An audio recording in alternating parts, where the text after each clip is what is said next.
Okay, perfect. Let's go. We are live. It's like 4 a.m. in the morning, and Right. we're here to help you how to figure out how to create a nonprofit. And when Amber and I first had her on a podcast, after that podcast, so many people reached out to us and just asked, like, "Hey, how do I create a nonprofit? Like, what are their steps?" And somehow this thing about creating a nonprofit when you want to help people was such a mystery for so many people. So Amber and I got together. Was like, hey, why don't we just create maybe like a mini course or something like that, so that people can follow the step by step.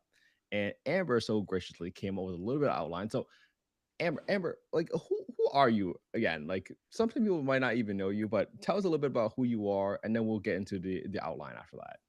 Okay, awesome. So, my name is Amber. I am the COO and founder of Sustainable. We help individuals and mostly in the housing industry create nonprofits, create housing nonprofits that help them be able to build their own multifamily housing. We also do the grant funding and the grant stacks for them. And in addition to that, we help them stabilize and make sure that everybody, including the owners, all the way to the residents, are sustainable in their living and stable as well. So that's a little bit about me and what I do.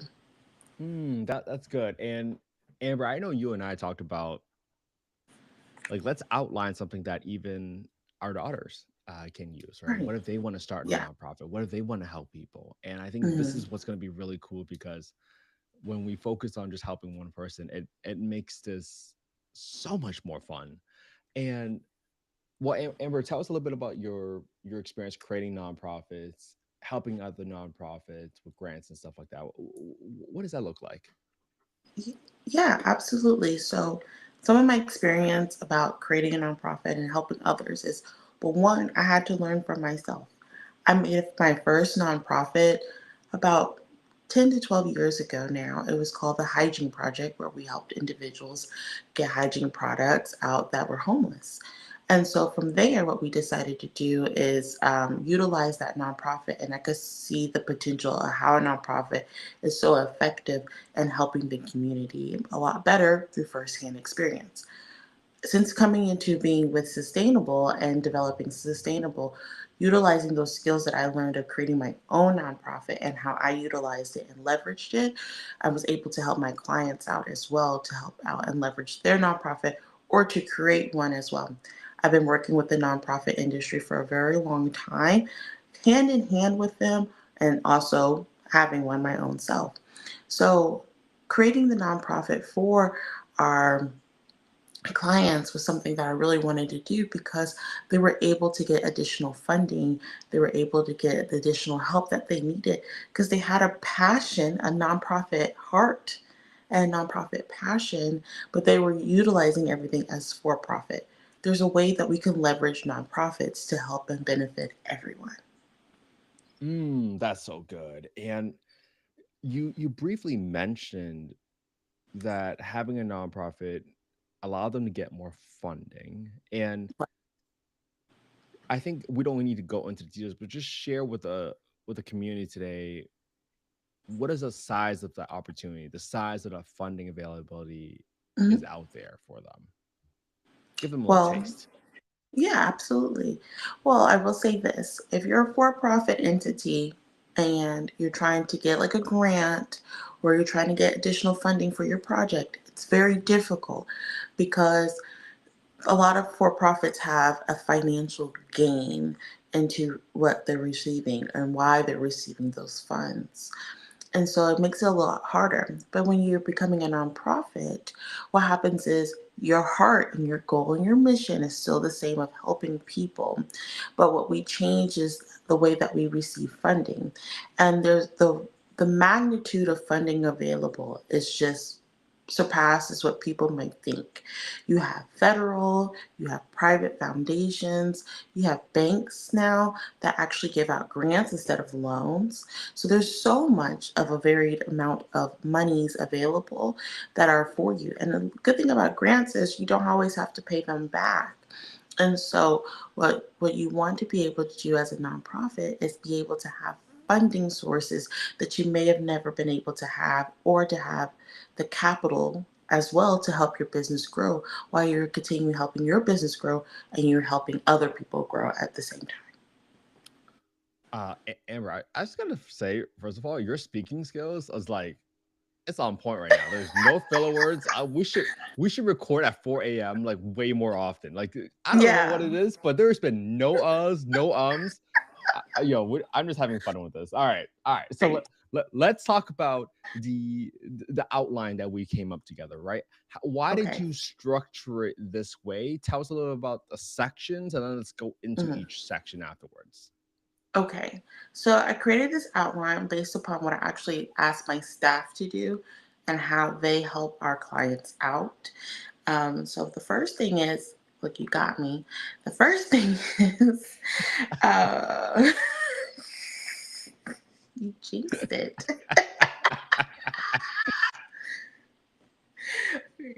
Never mind.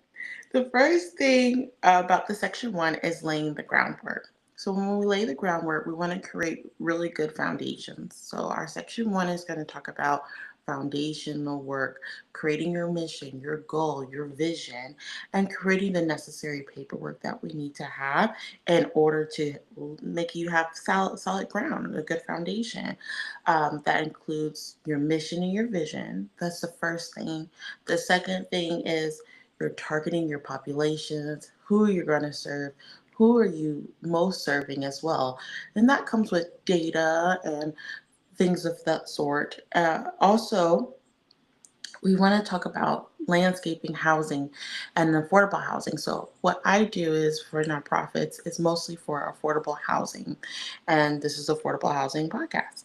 So what we do is we're going to make a niche for affordable housing and you're not for nonprofit. However, the same things that we talk about for affordable housing, we can utilize it for other resources or other niches of for nonprofits as well. So it doesn't have to be just for affordable housing. You could do it for like a housing program, supportive services. You could be a vendor for affordable housing and creating a nonprofit for them. And so what we want to make sure though is we always have good groundwork and we always have a very good foundation for you. After we go through your foundations, we're going to talk about the legal framework. And what that legal framework is, even though we're not attorneys, we do have been through the process before. So we can able to tell you what we've experienced and what we've been able to accomplish from there. Let me go and scroll down.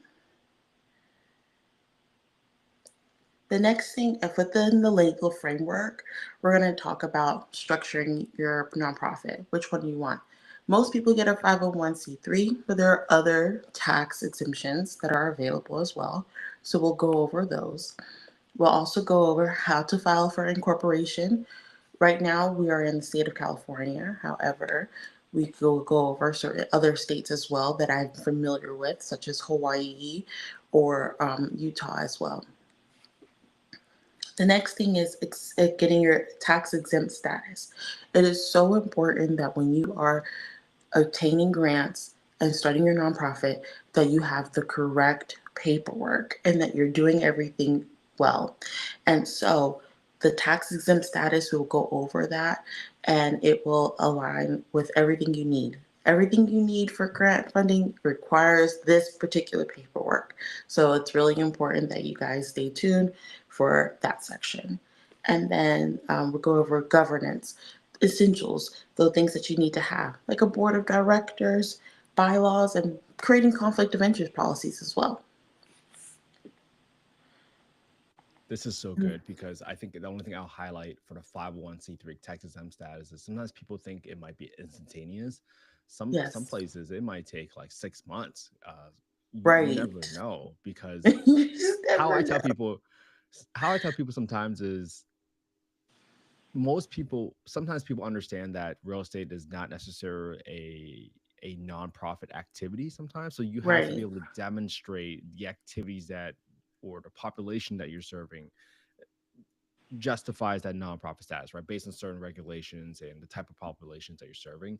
So I think right. people just need to understand that piece and don't think like I can apply for a nonprofit today, I'll get it tomorrow, and so I can apply for a grant 2 days from now. It's It's not not that like that. quick. Yeah, It's not that that's quick. right. And I hate to say this, but sometimes government they take the longest. So you have to be Oh, patient. Teaches you Yes. patience. All right. Teaches. Let module 3. Tell us a little bit about Okay, that one. obvious, yes. So for module three, we're going to go over it as affordable housing strategy and program models. So if you are interested in having an affordable housing niche for your nonprofit or even being the supportive services, this is going to be a great section for you. So we're going to talk about development models from new construction, rehabilitations, even supportive housing. We're going to go about service driven models as well, how we're going to create the nonprofit to be service driven. Right now, we, as you know, that we have a really high homeless rate, and so being service driven for housing for people who are homeless or people who are middle class about to be homeless, trying to figure out a way how to stay housed. We'll talk about service driven models, how to think, make your mind expand in the thinking process as well. So then that way, when it's time for you to create your own, you're able to take the notes that you have from us and be able to really navigate that for yourself. We talk about also partnerships and partnering for success. Can't do everything by yourself. You need a partner sometimes. And so we're going to talk about partnering for success, how to find the right partner, how to find somebody who works well with you and with your company and their goal and missions as well. Last thing is their compliance. Compliance is so important. Once you've been awarded a grant, once you have your nonprofit set up, there's a lot of paperwork sometimes that have to come and happen and go through, and making sure that you are always compliant and that you're staying in the good standing, good best practices with the IRS, but also with the banking industry, with the SEC as well. And so we're going to go over the compliance considerations that you need to have as well for your affordable housing strategy, but also for your nonprofit as well. Yeah, In I our cannot office, emphasize the compliance enough because I think people sometimes think they get it and they forget it. It's mhm, you would be in grave trouble if you go about that. And that's why you need someone like Amber on your team to help you manage all the administration stuff of the process because I know some of you developers out there, you are visionaries, you are always on a go, and then sometimes you forget that these finer details they matter so much. So I cannot emphasize that enough. You have to pay attention to this. yes. Yes.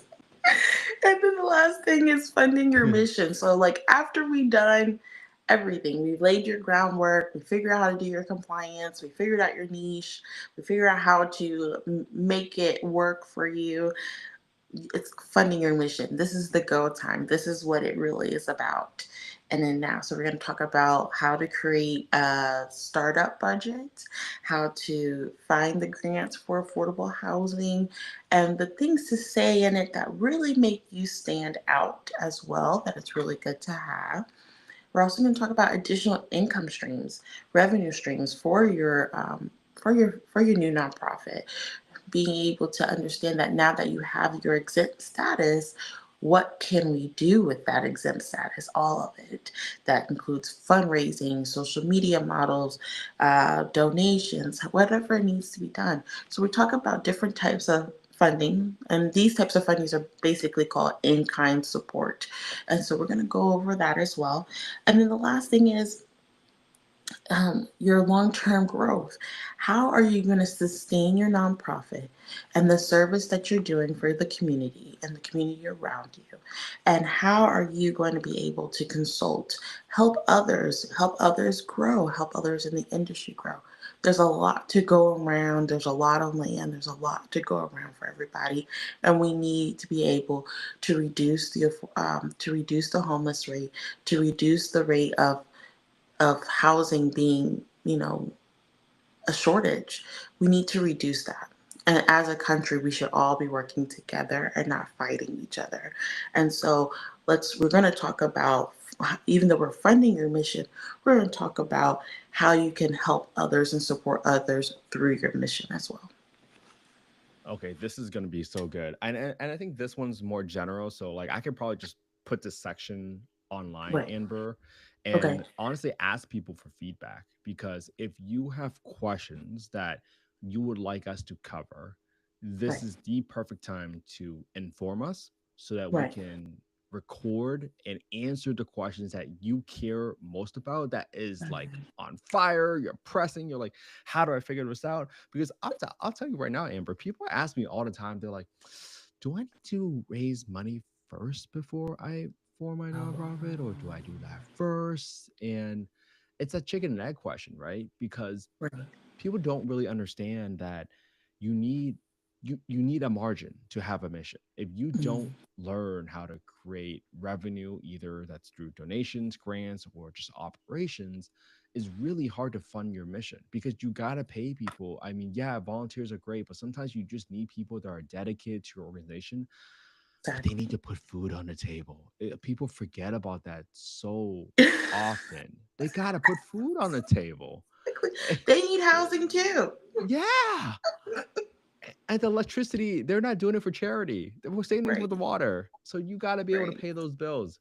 So, all right. So this is the perfect segue into maybe the first section. Is that what you want to cover today, Amber? The first section, maybe? Yeah. Yeah. We can cover the first section. All right. Let's do it. Let's grow up and let's talk about the why. So after you help people define this, right? I want to Mhm. also briefly ask you a question because I know someone's gonna have this question. Like, well, Okay. what's the difference if it's not housing related? What if I want to do a animal shelter? Like, I just want to focus on affordable housing, but maybe just hit on Okay. really quick on like, hey, what if it's not housing related? How might that process be a little different? I think the process is still the same. Um, because your why is, why are you doing it? Why are you so passionate about helping others or helping the less fortunate or people who cannot speak for themselves or animals? So this is why. So your why is what you're passionate about. And it could be because of an experience that you've had. It could be something that you saw or you experienced through a family member or a friend. Or it could just be something where you can see the need and you know that you can be able to help solve the need in your community or in your state or wherever. And so your why for everybody is going to be what comes from here, your heart, what comes from knowing what you can do. And don't doubt yourself, because there's plenty of people who doubted themselves and they have great ideas and great whys, and they never, worked on it, never did anything with it. Utilize your why. You have that why in you for a reason, and that reason is because it's a need, and yourself knows that you can help and solve the why. And so no matter if you're for affordable housing, no matter if it's for animals or for the ocean, your why is your why. Why are you doing this? Why are you passionate about this? Why do you see a need? How do you know you can help yourself and others to see the need as well? And so when we talk about the why, it comes from within, and that's for everyone. Ooh, Amber, this is so good. And I want to kind of get your why after this because Okay. I'll share a little bit about my story with the people that are listening right Okay. now because Hmm. I think the lesson here at the very top is for people to understand you, it does not work if you go out there and just say, I just want to help people. How many Hmm. times have you heard someone say, I just want to help people? It's so generic, it's so boring. It might be well intentioned, but Hmm. that's not going to get you anywhere. To be quite honest with you, if you're listening to this right now and you've been telling people, especially when people ask you, what do you want to do? And you say, oh, I just want to help people. Great phrase, Hmm. played out, and it doesn't help anybody. And learning how to tell your story, and it could be the worst part of your story, and sometimes the worst part of your story is the best part of your story because that's what's going to inspire action, right? As someone that grew up in affordable housing, I my parents came from China with like $1,000 in their pocket, and they lived in a two-bedroom home apartment in Chinatown in Boston with 9 people. I mean, rats, cockroaches, you name it. And my mom tells me the story all the time because one night she saved up after like 2 years of work because she only made $3 an hour.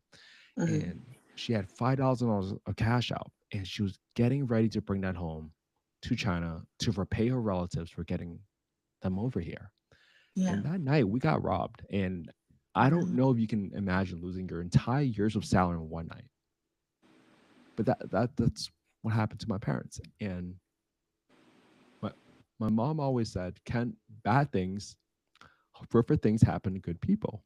But it's about how you bounce back that matters. And she said the only thing that kept her going was that she was on a wait list for affordable housing. Wow. And she waited 3.5 years. And when she got that home, she was in tears. She was so happy. She was so relieved because Mm-hmm. she didn't have to worry about someone coming through the second floor window and robbing her. And Mm-hmm. that's why I'm on this mission, and Amber's on this mission to create the largest affordable housing investment community in the United States. Because Right. every single person we help, at least that I help, is helping someone like my mom. Mm-hmm. And I can't imagine what life would have been if no one ever helped my mom. So for Right. you all to be listening today, I am so grateful for all of you listening today because it shows that we have attracted the right people with the right hearts that want to make an impact. So I'm so grateful that I get to hang out with people and just do life with great people like Amber, who just graciously decided to wake up at 4 a.m. and talk about nonprofits. Where else am I going to find friends like this in life? Right. Yeah. So Amber, what's your why? I never kind of really asked you about figure your that why. out. Yeah, why did you get into affordable housing in Half the of first housing. place? It's two parts. So one was I was helping people. I was an advocate before I became into affordable housing. I was helping people with their disability, and all my clients were homeless. And I was helping them be able to get into housing. I was like, with there is housing inventory, and this is during 2008, just before the crash, and a little after as well. And we were able to help people out in getting housing because now they had their benefit checks. And then, in addition to that, now they had housing. And I love that passion. So I wind up going into affordable housing because of it, more so than disability work. But then I wind up getting a great opportunity to come to California, and it wind up not being the greatest opportunity. I was supposed to be a manager, affordable housing, and then what happened is I wind up actually becoming homeless when I moved there to Anaheim. A company moved me to Anaheim because of it. And what happened is I had to relearn affordable housing as a resident at this point.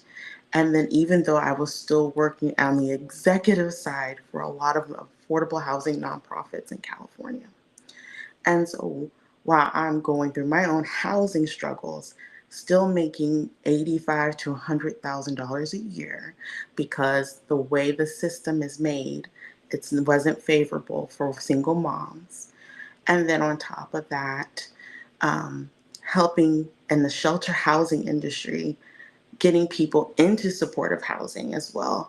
And what I saw was the case managers and supportive services putting people who we knew was going to fail and housing into housing and restarting the cycle all over again. And so I was in my car one day and I was like just thinking, trying to figure out a way, like how can we make this work, because it doesn't help people when we're putting them from shelter housing into affordable housing knowing that they cannot sustain affordable housing. We're making these people fail and repeat homelessness again. And I did not want that anymore. As an advocate, I knew what they were doing was wrong. And as a person, I knew that even I had my own struggles as well, and I was passionate about helping others. And so I drove from, and this is, I drove from Boyle Heights to Long Beach, and there's like a Walmart and a Roadhouse grill, or like a Roadhouse. I told my daughter, we're going to go eat here. And it just came to me on that drive down, sustainable. We want to create, we're so interested in about your life story, but we want to know about your sustainable story and making sure that everybody stays sustainable in their housing goals and making sure that the people who are responsible and ensuring that your housing goals are sustained, they're properly trained, they know what they're doing to people, that we change their mindsets as well to understand that we're not we're not in the business of just data collection to be like, hey, check mark, this person's in housing. We want to make sure that they're staying housed, that we're not repeating the cycle, that we're not making, like, in order to solve homelessness, you have to stop repeating the cycle. And that starts with the people who work in the industry. And so my why is to train and teach the people who work in the industry how to do it properly, how to do it correctly, so then that way we don't repeat homelessness and housing issues anymore for anybody. And Amber, that's such a powerful story when you moved to Anaheim and you couldn't find a home. I mean, what did that feel like? Were you feeling like helpless? Were you whoa, that seems like such a struggle. What was going on in your head, and how were you trying to look for solutions? I would say during that time, um, and they really need to change this. This is still something that happens to a lot of people still. You can make all the money you want, but when you apply for housing, the landlords want you to put down a holding deposit. And that holding deposit can be between $25 to the first month's rent. That doesn't even mean that you receive the apartment. It's just for them to hold it while they're doing your application on top of the application Wow. fee. And so if you're looking for an apartment the same day or like within the same week and you're going to 10 different places, you're probably going to be spending up to 2 to 3 times your rent just to, or like, 2 to 3 times what you want to rent just to apply for Wow. places. And then after you apply for places, you may get it, you may not get it. If you don't get it, you have 3 days to say, for them to be like, they have 3 days to say, oh, we're not going to accept you. And then on top of that, they have to cut you a check back. They don't even, like, you pay with a credit card, they don't pay it back on your card. They have to cut you a check back. And so while you are having money to try to move in, you're also having to spend that same money to put a holding deposit down in a whole bunch of different places and then wait for your money to come back, which ultimately makes it where you cannot move into somewhere because now you don't have the money because you did it in holding deposits while you were looking for housing. So the money that you would have had, $10,000, for me, it was $10,000 I had to be, that was my first month's rent and my deposit and moving money is all gone to all of these all these apartment complexes, and so you don't have any money now to move in, and so it's a cycle, and it needs to stop. And people don't understand this. There's so many people in the world that does not understand that process and Mm-hmm. how crazy it is to put someone in Mm-hmm. that situation where they're looking for a home, they have a job. Sometimes people think affordable housing just for like the homeless or for Mm-hmm. like people with guns, drugs, and drama, but no, it's for people with great heart, just like Amber, who needed help. And frankly, so I mean, Amber is the best model of someone that is trying to do good for the world. She's on here with me at 4:45 in the morning trying to teach people how to start a nonprofit. Like, come on. Yeah. Come on. Amber, I think I'm so glad you shared that story because I think the world needs to understand why you're doing what you're doing. And more importantly, you should tell that story more often, way more often. And if there's a lesson, like I've known Amber for like almost half a year, and Yeah. that's the first time I really heard that story in that detail. And I'll take this lesson for the audience. It's not like Amber and I just bonding here. I want you to know your story, you would be doing other people a disservice if you don't tell them your story. And the crazy part is, you yourself might have felt like you told that story 100 times, 1,000 Hmm. times, just like how I felt I told my story 1,000 times about my mom. But I realized that if you don't tell that story, no one knows it. No one understands why you're doing it. And if they don't know why you're doing it, they might not believe you. And if they don't believe you, it's very hard for you to get support around your nonprofit. And I think Right. that's the lesson I want to really bring across here. For all of you right now that are listening, that are watching this course, you have a mission. You have the heart of gold, because otherwise, I don't believe you would be starting a nonprofit. But don't do yourself that disservice and not tell your story every time that you meet someone. The What I've learned from some of the best people I've learned about pitching is, when someone says, "Okay, tell me about what you do," and you go into an over pitching mode, right? Right. People over pitch, like, "Oh, tell me what you do," or "Pitch me." You know what? Sell me. It's your goal to reframe that and tell the story the right way, so that your intent, your why comes across. You're not trying to sell somebody, you're trying to enroll them in your mission, because you know you need help to help so Mhm. many more people.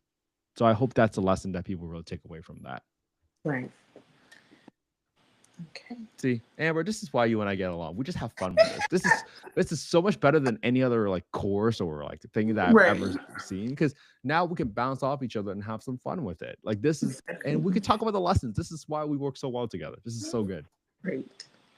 All Okay. right, So let's go get go back on for it. track.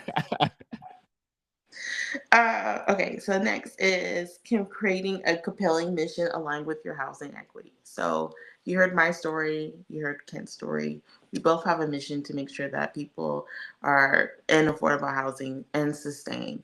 And so what we want to do is, what you want to do is, you want to make sure that your mission is aligned with what your goal is and aligned with the housing goal as well. If you any nonprofit, you want your mission to be aligned with who you are.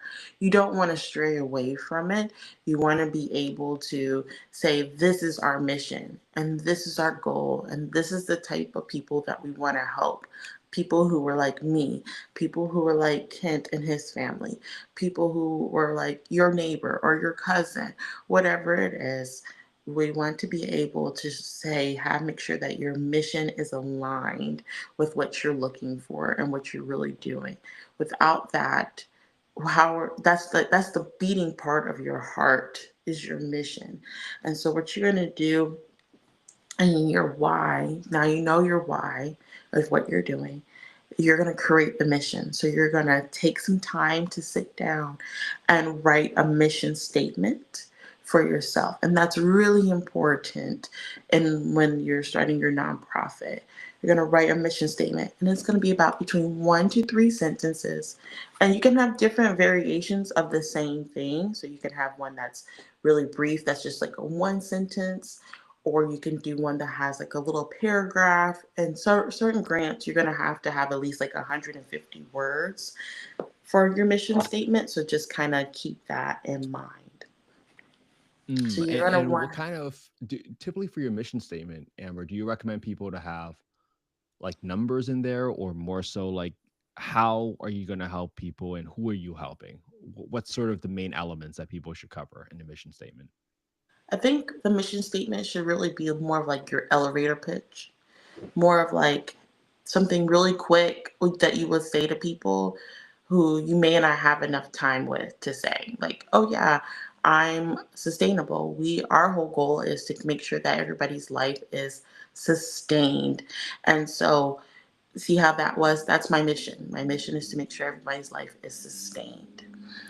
You can make it really quick like that, or you could be like about for like just say for sustainable.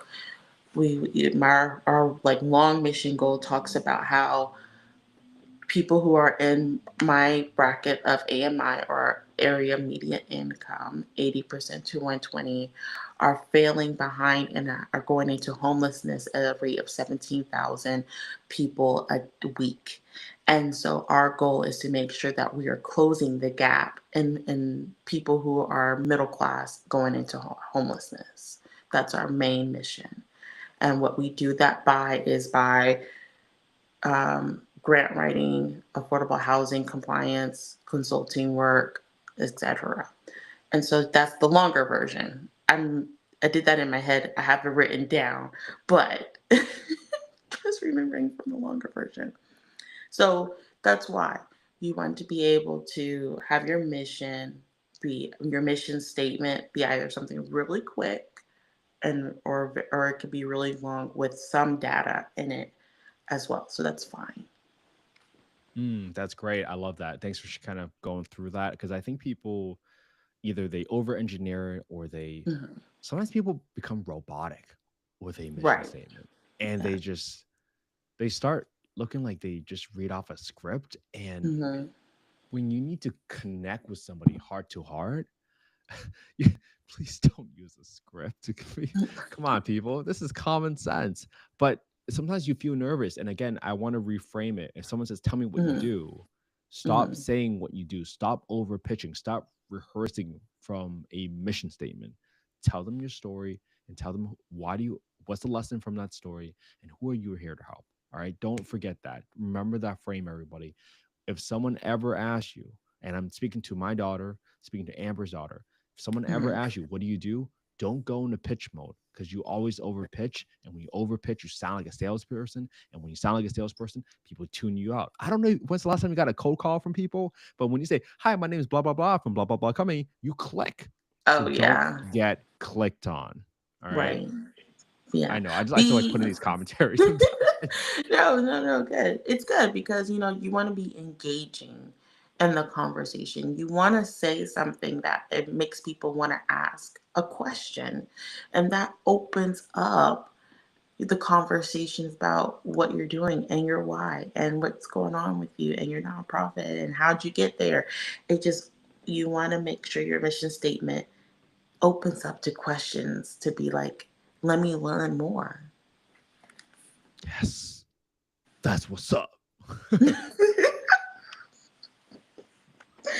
so so that's part of your groundwork. Okay, when we're talking about that foundation, it's putting you in alignment with your nonprofit and who you are and what you're doing and your mission. And based upon what you make in that mission statement, it's going to help transform, like when you do in grant proposals, which we'll talk about later, but it will help transform the narrative for you. And so when we're doing this groundwork right now, we want to make sure that you have a really good mission statement. So like that's the best thing. So sit down, make sure you take the time, review over it, have people review over it. I will say this is my experience. It's better to have people who don't know you to review over it. Yes. And, and the reason why is a lot of times our friends and family can be biased. And so we want to be able to, so like you could put it on Reddit if you wanted to and ask people the question. But I think having somebody else, a third party, to review over the mission statement that you have, or take your mission statement, and I think this is like I should probably even do this and go to like a networking event and see how what happens with your mission statement when you ask and talk to people about it. And that way may help you have a chance to be able to think, come back and redo your mission statement or fix it or be like, you know what, it's perfect. It's exactly what I want people to ask questions about. And so take that time to seek third party, seek other people to review the mission statement with you. That is so good. Such good advice because our family are way too nice. Yeah. And honestly, this is probably a good lesson because you probably want to ask another nonprofit, a successful one. Because Hmm. I think one of the biggest lessons I've learned in the last 2 years is to not go asking for advice from someone that has not done the thing that you're looking to do. Right. And I can't emphasize this enough, but I would never tell my daughter to ask me for, I don't know, how to become a lawyer because I've never been one before. Amber has a legal background, but I don't. And I think when you can be honest to your own kids about that, they respect you more Hmm. because you also teach them a really important lesson in life, and it's that they don't need to take advice from everybody in the world, Right. especially if they have not done the thing that your kid is looking to do. And that is Mm. probably the most loving thing you can ever do as a parent, is to recognize that you might not be the most qualified person, and Yeah. for you to help Exactly. your daughter get into the right room with the right person so that she can ask the question that she wants to Hmm. ask. That's what's important. So I Yeah. again, we're doing this for our kids, and I just want to kind of throw that one in there. I hope she listens to this one day. Who knows? She will. She will. So let's go over the next thing. Let's talk about in the groundwork. Let's talk about your target populations and your service areas. You can't be everywhere. Everybody can't do everything all over the place everywhere, even though we want to. Okay, but sometimes we get to start within our own community, and your community radius could be just literally your neighborhood, or your community radius could be like for us, it's Southern California, which includes 3 counties. So it can be different. Some people niche to one county or one city, or they make it a lot more, um, I don't want to say niche, but a lot more, concrete of where they want to be at, like a small area of population. And so you need to determine in your foundations what population you're going to serve, where you're going to serve it, how you're going to be able to do that logistics of serving the people in those areas. So if right now you can only serve your actual neighborhood, then that's it. If you can serve and drive and help serve in other counties, other cities, then outreach it out. So just make sure that you know that, make sure you're not overwhelming yourself in your service area. That's the first thing. And then target the people. So who are we targeting? For us, we target mostly individuals who are within a particular AMI or area of median income. However, you can be targeting women. You could target, not women, but you could target like for your housing to be like single moms or single working parents. It could be also like seniors who work and they can't make it. So you want to be able to have some type of housing that they're able to get into affordable housing, because sometimes they are right on the edge before being able to get 30%, but then they don't qualify for 50%. So then they wind up being in this gap of not having housing either. So there's like a weird gap for some certain seniors. You can so just figure out what population you want to serve. Who are you serving? If it's children, if it's mostly like parent families with children who have like mental health or cognitive disorders, and you want to make sure that they have housing or better type of housing that's a little bit more geared towards what's needed in the home, meaning better ADA accessibility, or making sure things are like different in the layout, whatever it is, you want to make sure that you know who you are serving and where you are serving as well. So that's a really good part of your population. And that's a really part of good of your foundation as well. And ensuring that you have now your mission, now you know who you're serving and where you're serving. Yes, that's what. Yes, well said. That was like so smooth. Just that's all I gotta say. That was so smooth. So, and then, an individual could take data. So the universities have a great resource of data. The who else has really good sorts of data? The county, the city, they all have really good data. And you want to take some of that data that they already gathered and look it up and see where some gaps are at. So that's a really good thing you could do. Another thing you can do is you can create your own survey as well.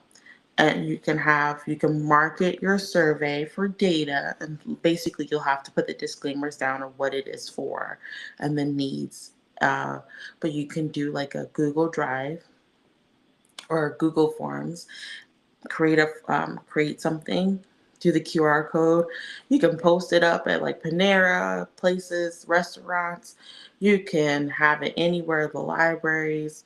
You can have it online, wherever you need to market yourself, but also market for data as well. So then that way people are able to say like what they need in their community, what's gap, what's wrong, what's happening, what's wrong, or what their need is as well. So you want to be able to formulate some type of data. So either gather data from people who have already gathered it and collected it and then research that data, or you can create your own data by asking particular questions that is more in line with your mission and your goal and your population.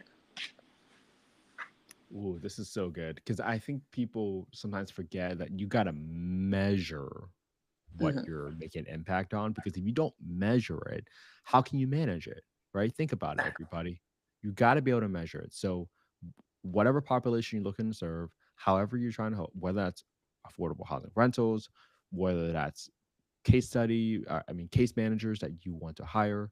I mean, all of these factors matter. So, when people, especially when you're starting to apply for grants, like way down the Right. line, they're going to ask you, how are you measuring success? And Hmm. this is probably a good time for you to think about it, to understand what's your baseline that you're working with, especially if you can get data from universities. I didn't think of that. That's why Amber is such a genius. Or from creating your own Google Forms, right? Go figure. That seems Yeah. so simple, but sometimes people overcomplicate things. And I'm so glad you brought it back to the basics. Yes, yes. Sometimes, yeah, you're right on that. People sometimes overcomplicate and then they don't move. You know, you'd be like, I can't do this until this is done, or I can't make this happen until I have this. No, just go ahead and do as much as you can. And if you hit a roadblock, just walk over the roadblock and then just keep on going, and then you can come back to the roadblock and like demolish it from there. So that's how I work. I just keep on going and stay resilient until, and then even there were blockages or whatnot, I just go around them.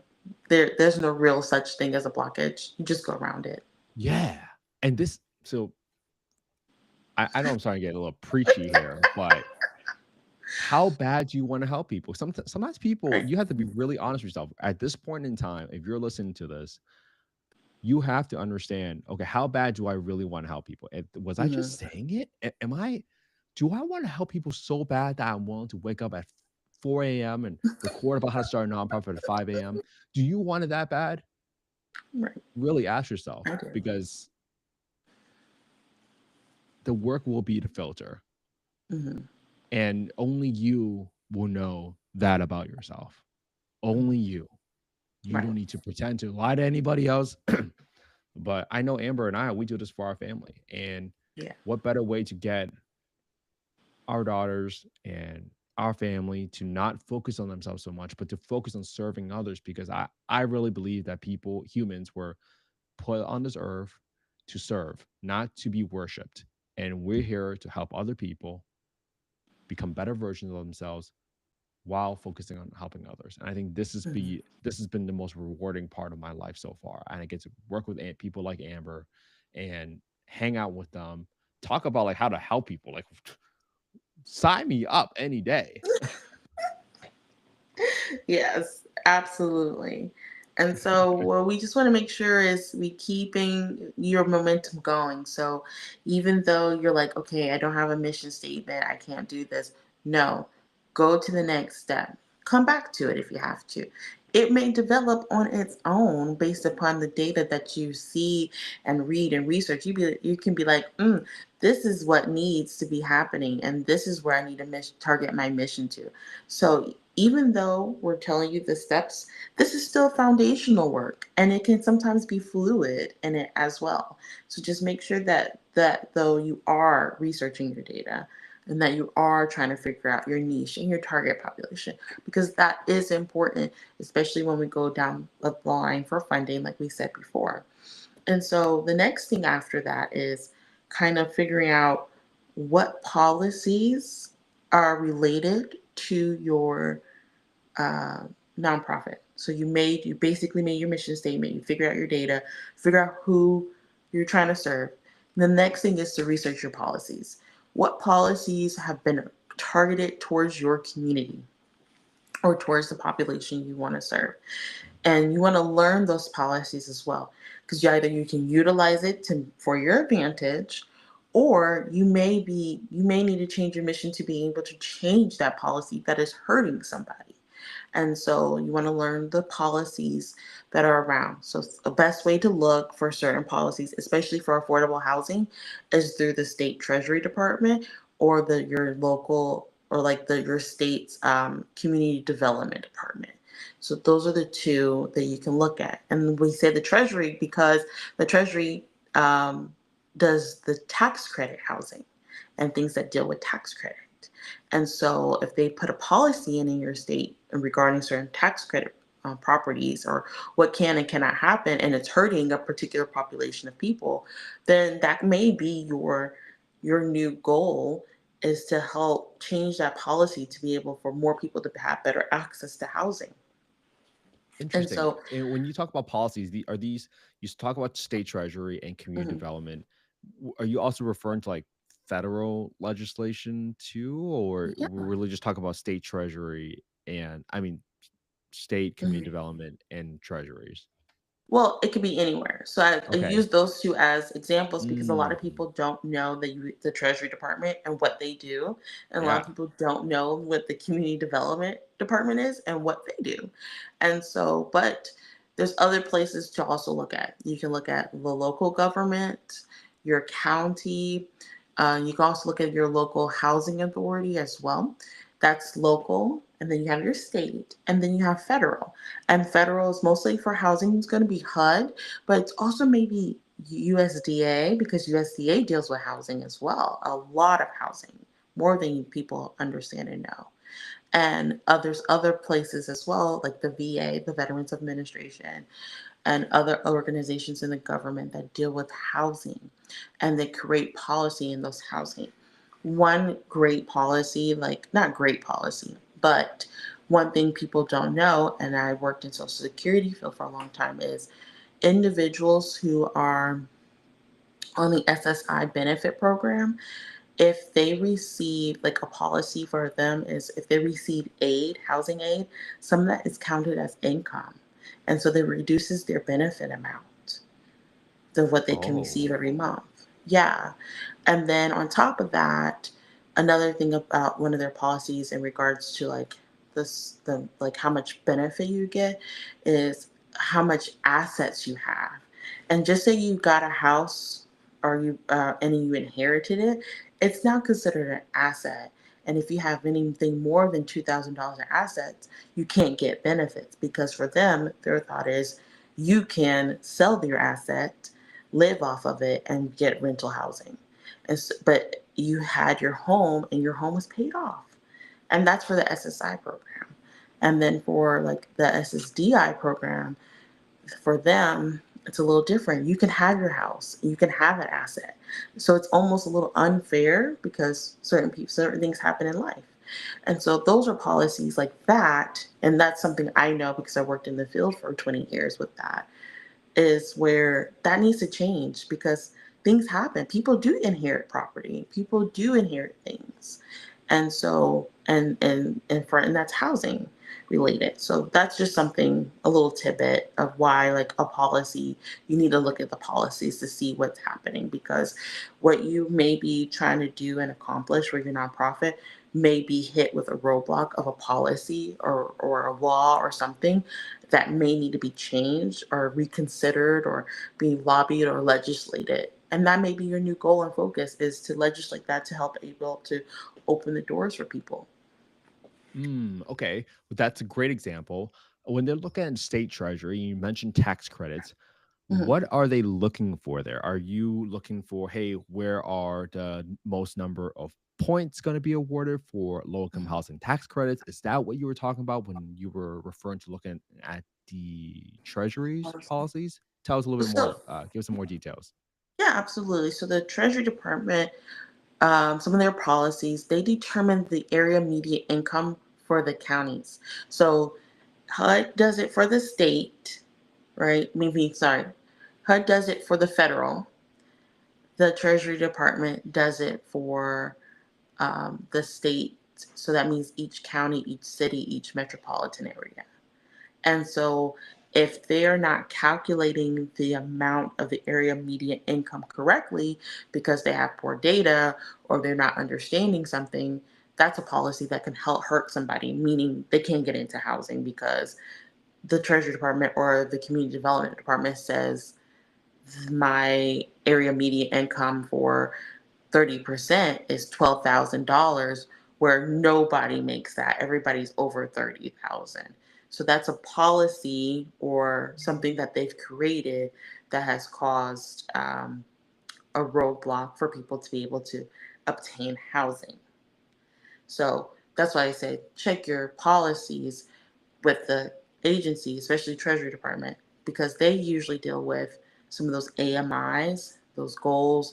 They also deal with who gets tax credits, who's not allowed to get tax credits, what types of properties are allowed, what types of developer is allowed to have. Sometimes right now, like in California, they're more focused on people who are emerging developers than established developers. So they're giving more credit to certain people than others. So that's why it's best to just take a look, just peruse around the website, peruse around and figure out what's happening, what's going on, what the changes are, and especially in relates to whatever your goal is. So even though we talk about affordable housing, if a person who doesn't do affordable housing, but for, let's just say, for instance, domestic violence, then you want to go look at the courthouse who deals with domestic violence policies, or the DVAC center, or something like that. So those are things that you want to do. So even though I said the Treasury Department, you want to be able just to look at policies everywhere that you can. And this is a really good point, right? Because now you're looking at housing authority, you're just trying to see where do subsidies come from. You are looking at community development and state treasury because now you can see pretty clearly Mhm. where the state, for example, might be prioritizing, right? Mhm. And if you see that they're prioritizing more subsidies or tax credits for homeless population, then that Mhm. shows you that's where the state's priority is. And this is the stuff that can change yearly, frankly. So it can change Mhm. quite often. So it's very important for you to stay on top of it because if you're not in this every single day and you don't understand what's going on, it's very Mhm. hard for you. It's very easy, excuse me, for you to miss Mhm. these opportunities. Very easy Mhm. for you to miss these opportunities because you don't have someone like Amber who gets and the special invite code to special grants, Yeah. right? That's why you work with someone like Amber because she already is in the industry. She already understands what's coming down the road. And again, I'm not like pitching Amber here. I'm just saying this is the difference between starting out brand new versus working with somebody that's been in the business, that's been in the industry, and is well aware of everything that's happening. So Yes. again, Yes. thanks for letting me talk. And yeah, no, absolutely. And so what we're gonna talk about, so when we talk about like on here, you'll see, I'm gonna do my mouse policy. We definitely want to look at that. But then at the same time though, we want to look at also whatever your niche is, whatever your mission is, their key terms. So everybody has different things, and this is a really great example of a different term that's used for different people. Mixed use. Mm. When I asked somebody who's never been in affordable housing yesterday, but they just started their own property management company and they needed our assistance, and we were like, do you understand mixed use? And they were like, yeah, it's commercial and residential. And it's like, yeah, in that area of regular conventional real estate, yes. But in affordable housing, mixed use can be when you're mixing the population from between a regular, general, affordable, conventional, and supportive individuals as well. So you're having a mixed population. So when we utilize mixed use, it means two different things to two different types of real estate divisions. If you're in the conventional side or if you're in the affordable side, and so his company is trying to transition into affordable, and so, with that, having to understand and learn the new key terms that, what you think may be this, but this means, it doesn't mean that in this industry or this particular niche. And so, understand and learn the lingo and the words that are used in what you're working in. That's really important. No matter who, no matter what, it's really important to learn the language. And then the next thing is learning different types of housing types. So if you're doing an affordable housing and you're doing a nonprofit for it, learn about all the housing types. There are so many, and there's lots that are not even being utilized that really should be utilized. But understand the different types of housing. So when we talk about housing types, we're talking about you could do permanent supportive housing, transitional housing, affordable housing based upon the AMIs. You can do also housing that's dealt with like USDA and rural development. So, or you can have tax credit, HUD, Section 42. So there's so many different types of housing out there.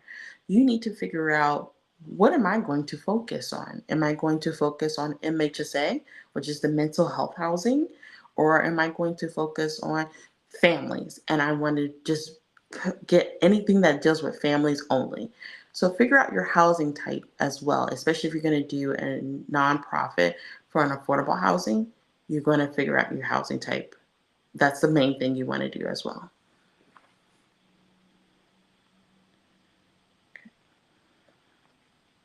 Okay. Next, we're going to talk about your housing ecosystem. So you can be a public nonprofit, you could be a private nonprofit. So that's the first thing. So determine how you want to be. Public nonprofit, you have a lot less legal protections than like a private nonprofit. So just remember that as well.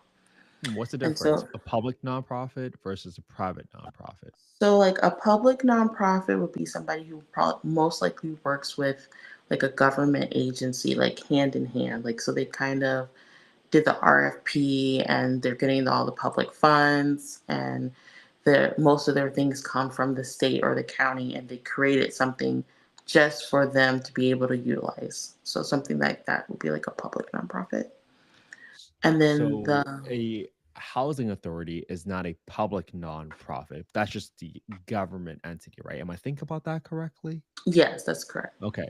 In a public nonprofit, could you give me an example? Like, would they be the ones like working directly with the housing authority as an example? Give Yes. us an example. Okay. Yes, that's like the perfect example of the ones who are working, like ones who are working directly through the housing authority. Yes. So they're getting mostly getting all of their funds from public funds, meaning everything you're doing is from tax people, like from taxpayer money. Think of it like that. So that could be a mix of either getting land that the housing authority might own. That could Hmm. be a mix of getting housing vouchers, project-based Hmm. vouchers, batch Hmm. vouchers from Right. for rent subsidies from the housing authority, right? That's what you Right. mean? Okay, great. Thanks Yes. for letting me Yes. clarify that. It could also mean like, just say for instance, you know who's a really good one? AmeriCorps. AmeriCorps is Oh, like a really good understanding of like a public nonprofit, because all of their money comes through the federal government, and all of it came through it came through US aid and other places as well. And it wasn't necessarily a government entity, but it was like a nonprofit that really worked with the government, like hand in hand. So that's like a public. That's like a good reference to that. How about that? okay, got it. That's helpful. All right, Yeah. private nonprofit. Private nonprofit. That would be like your private nonprofit would be like almost like Habitat for Humanity. It could be the hospitals. Those are what we consider like a private nonprofit, where most of their money comes from fundraising, public and private grants, helping out a particular niche of people or community. So that's like more of a private nonprofit. So think of it like that. So just understanding the ecosystem of the housing goal that you're going to have as well. Are you going to have it more for public housing and you're going to be closely working with the housing authority? Or are you going to be helping people out more in a niche set of point where like you're going to work with the coordinated entry system to find individuals for your housing, that is maybe for like single families or for individuals who are in respite care who need housing. So just kind of when you are understanding what your foundation is, understand also where you may potentially want to get your funding from. Do you want to work in the private field or do you want to work in the public field? And sometimes working in public can be really difficult because you have to deal with a lot of like less legal protections than like in private. So just kind of keep that in mind as well. And why do they get less legal protection in public? Because sometimes people might say, "Oh, they're a government. Shouldn't they have more?" How do you Uh, explain that I, to somebody? I would say it's because like it's when things are considered the best way. Let me just say that the best way is to think about your property. Okay, if you have public property, people can be on there. People you may not want on there. It's public property, and you know how you see people be like, "Oh, it's public property. I want to be here. I can be here. I can stand here. I can do whatever I want." Think of it like that.